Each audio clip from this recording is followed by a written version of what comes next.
So every morning we sit down and we go over the objectives with the Coast Guard, Jefferson Parish, the Jefferson Parish Sheriff's Office, the town of Grand Isle, the state of Louisiana, and BP. Go over the objectives today, and we agree as a unified command what our objectives are. In this, what they call sector?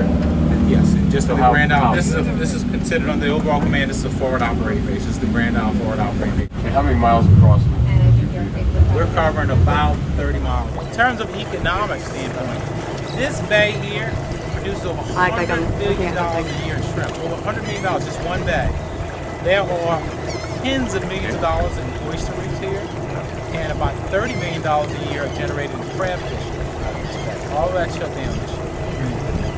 There's no fishing for any shellfish at all this year. It's closed. So all of those people in those businesses, hopefully if they didn't get to go work for BP, at some point waiting on a BP check because they're not being able to pay their bills. Now the BP representatives, are they local people primarily? They're not? I've had a guy from Alaska, I've had a guy from England, I've had a guy Don Ballard that's in there now, in Texas.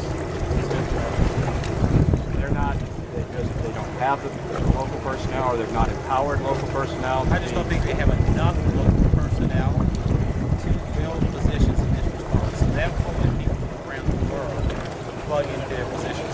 In terms of the ones in authority who are working with you in the command center, who are they? Are they local? No.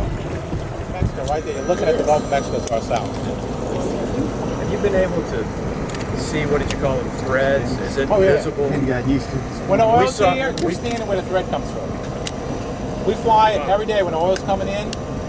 We could see it on the island marsh beaches area, but it's a chocolate brown color hitting the marsh When it islands. comes through, it is a rust brown color. The oil's been weathered, so it's changed color. Offshore, it looks like a giant slick, but it gets pulled off what we call streams or threads, and it gets sucked into every pass. It's a long line. It goes a mile out into the Gulf. It's a long line, and it comes right through here. Right here. When you see that, you deploy skimming mechanisms to get it. How much will you get? How deep is it? So they fill up. The oil's right on the surface at this point. It's right on the surface. Now here's another theory that you have to have been here to learn. Y'all watch that water down there. We were told all along the oil's not under the surface. It's not under the surface. We fly on the helicopter in the morning. You don't see any oil. It's clear. You go back out at 2 o'clock and for the whole 3 miles off the coast, it's full of oil.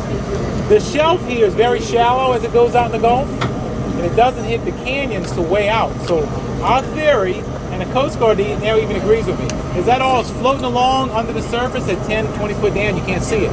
But when it gets to that shallow surface, it's pushing it up. And that's why it's popping up a mile or two. That's going to get oil. They go in with these little small barges that have vacuum units on it, and then they take smaller flat bottom boats, 10 or 12 foot flat bottom boats with 1 or 2 people on a hose, and they actually vacuum up as much oil as they can. And they lay absorbent material on any oil that's laying on the shore and try to soak up as much as they can. That's about all they can do. Now grass, you can't do anything about it. You get out and walk on marsh grass here, again I told you, it's so fragile, it kills it. You can't walk on the grass. So that's why you still see the remnants of the oil.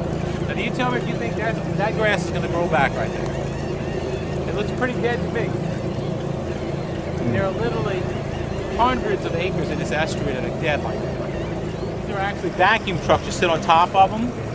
And so the barges are anchored with those pilings so they can't go anywhere. They sit deeper in the water than boom does, so oil has less of a likelihood to go under them.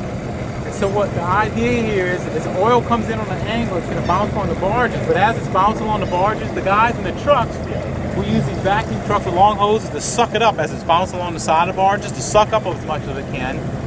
It's going to steer it through the currents. You can't actually tell it here, but it'll end up in this pocket over here. And that's pipe boom. That's actually boom. It's drill well pipe, 36-inch drill well pipe that's filled with a buoyant material to make it float. And it's anchored in place with pilings so it can't go anywhere. And the idea here is this is a trap. So we're going to trap the oil in this big pocket right here by steering it from. You'll have pipe boom on the other side of these barges as well. We can only go that far with the barges because it's too shallow to get barges any further than that. So we're going to steer the oil as it tries to come into pass. We're steering it over here so we can catch it in this pond. So I'm going to take you on the way back past Queen Bess Island, which is one of the largest pelican rookeries in the entire state of Louisiana that when the oil first came in, there was no protection for it, and that's where hundreds of birds got oil. So it was really bad. But we are working out here on a daily basis, doing the heavy oilings. Every boat's calling in, hey, I got a bird, and giving the GPS coordinates to U.S. Fish and Wildlife Service, hey, they got a bird oiled at this location, they got a bird. I actually have seen numerous dolphins covered in oil. Because think about it. Right? Well, a dolphin can't see the oil. He comes up to breathe, he comes right up in it. Yeah. And so they're swimming around, and their heads and their dorsal fins are covered in tar balls, this thick oil covered on them. That can't be good for them long term. It's got to be inhaled through their blowhole. And we've had numerous dolphins wash up dead. I'll tell you, the animal that has suffered the most is sea turtles. I've saw more dead sea turtles than anything. They come up in the oil offshore. It's on the front beach, front part of the beach. Yeah, they come in with the tar, they're dead already. They surface in the oil and they get stuck in it. It's sticky. By this point, it's like peanut butter. And once they get stuck in it, and if you talk to the Fish and Wildlife Service, they have a protocol now. Before they burn any oil or treat any oil, they require U.S. Fish and Wildlife Service and the Louisiana Wildlife Fisheries to drive through the oil to pick up all the turtles that are stuck in it. They do that on a daily basis. Before they do a burn, that's their protocol. That's a result of the law. You saw the lawsuit last week?